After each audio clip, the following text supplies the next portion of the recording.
Hi all, Mads Barnkob from Kaiser Power Electronics here. Today we're taking a look at the base station amplifier, which is the Nokia Siemens Networks FXEB. So let's first take a close look at the unit and the datasheet that's actually available for this unit. FXEB, which is what it says on the sticker on the front. As we can see on the property table here, it is actually a whopping 3 times 80 watt output. It is a 1800 megahertz amplifier, and we have an overview of the different interfaces here at the front.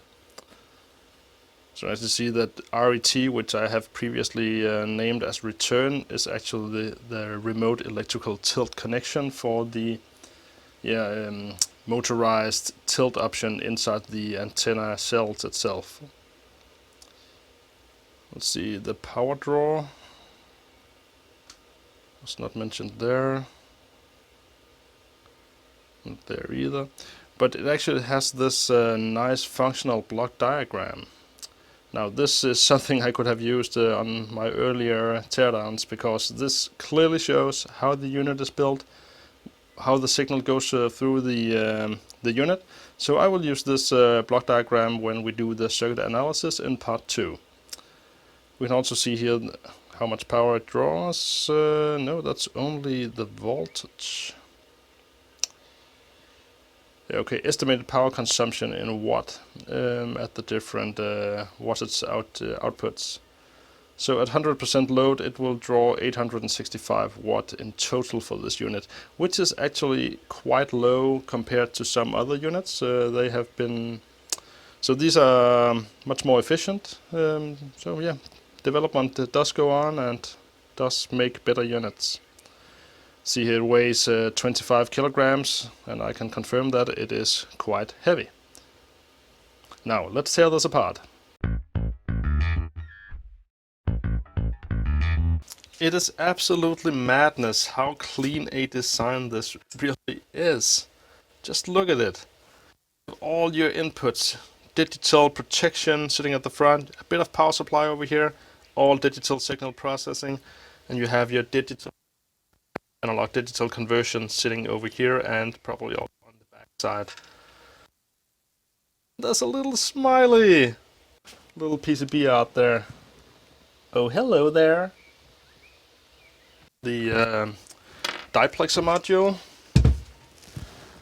which we can see here, that will also take a while to take apart, so we'll just put that to the side for now so we can concentrate on the power amplifier here. Now here we have all 3 power amplifiers sitting next to each other, each 80 watt, and they do connect up to something underneath here. So judging from the 2 connectors here, that must be the control electronics of the amplifiers and supervision. And we have the RF in and outputs for the amplifiers sitting here. So let's take a closer look.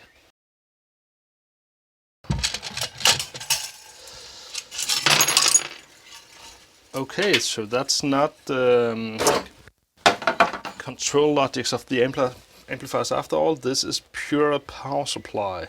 Just look at the amount of capacity, even gold-plated capacity up here. Looks very nice and clean indeed. And they actually also have cooling pads on the upper side of these DPAC regulator or MOSFET switches here. Wow, that's very nice and clean again. So let's take a look at a amplifier module.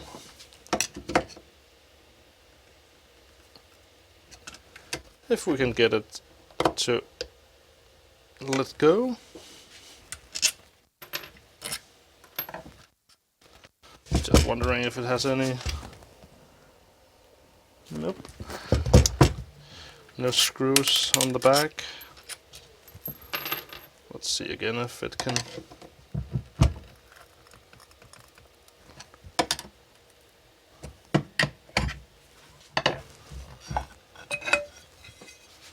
So there we have it. They really are stuck a bit.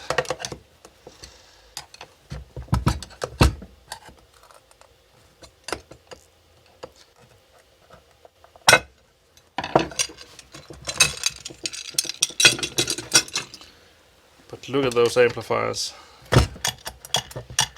80 watts of RF power here per module.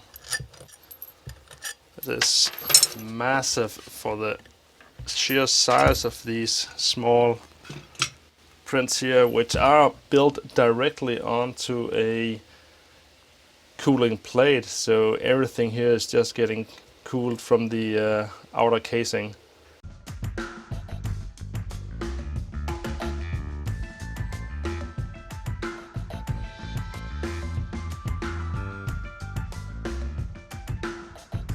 That nice lovely copper color down there.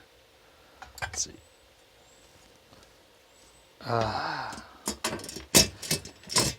Round gold plated tuning pins.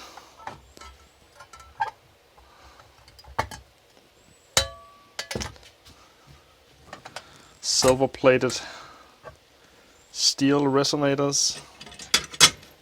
Could also be a ceramic, but I'm pretty sure they are magnetic. Yeah. So that's steel resonators with silver plating. Now we can see that the setup this was used in only had 3 antennas connected to it, so it just ran a normal configuration with a 3-zone setup, receiving channel, and we have the transmitting channel.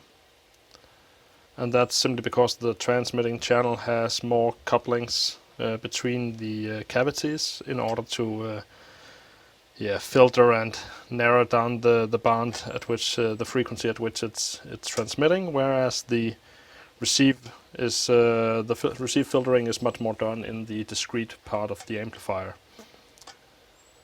And this is actually 3 identical diplexer cavities. Normally they would actually be mirrored and such, but as they have 3, it wouldn't make sense to mirror just 2 of them. I managed to remove the main processor board from the back of the diplexer. So here on the back side we can see all the digital to analog converters and the analog to digital converters, with all its associated filters, local oscillators, phasing lock ICs, and all this really RF black magic that we will take a deep dive into in the circuit analysis. Now on the back side of the power supply board, that we had the 3 power amplifiers sitting here. So on the back side of this is where we had the gold plated caps and other nice stuff on the front here, and on the back side we have all the planar transformers, chokes, filters, and something I have not seen before. We actually have the TVS sitting in some kind of plastic housing now. Not quite sure why they are sitting in like that and why they are 3-legged. One goes to ground, other to 48 volts. 48 volts N and RTN. Maybe it's negative and return. I'm not quite sure what the difference is between these 2 48 volt supply rails. I hope you enjoyed the teardown of this Nokia Siemens Networks FXEB base station amplifier.